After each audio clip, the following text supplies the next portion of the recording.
programme is That might be one of our students there. Did you get?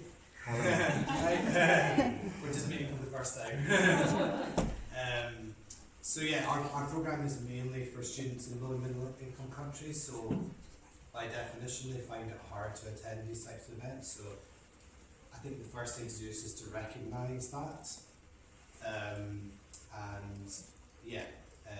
I guess the other thing I wanted to talk about was recognition, because it's come to my attention personally recently it's very important to recognise achievements, and today is about celebrating your achievements.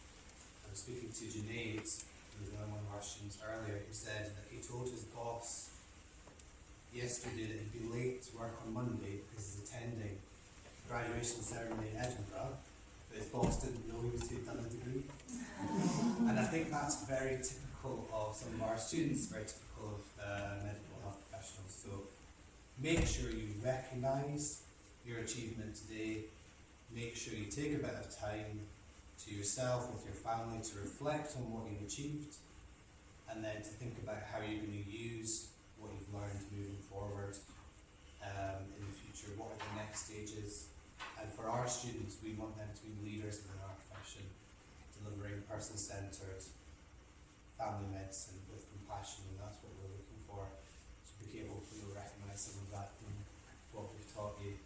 And I think finally, the other thing I want to say is about community. I think Nena and Ninka gave a nod to community, and you are all part of Edinburgh alumni community.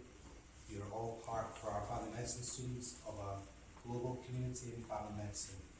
Make the most of that as you move forward.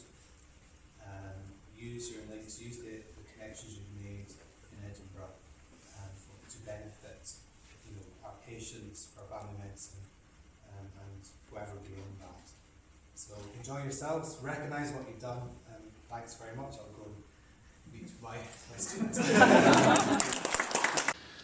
It's lovely to see so many of the students who've studied with us over the last year, or a little bit longer than that perhaps in some cases, here today. So many congratulations to you all from all of us involved in delivering the programme. It's been fabulous to see how well you've done in very difficult circumstances, and the quality of work that you've all turned in has been absolutely fantastic. So many, many congratulations from all of us on the MPH full-time team. I don't want to delay everyone too much, but there's one other thing that I would like to do here, in that we are very fortunate that we have a medal and prize for the best performing student on our programme. I need to check a couple of notes at this point. My memory is a bit late. Yeah. So the... I'm not going to find the note.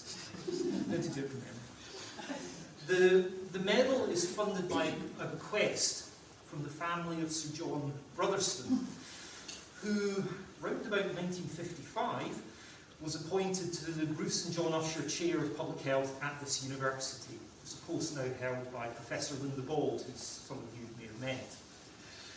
He went on in the mid-60s to become the Chief Medical Officer for Scotland.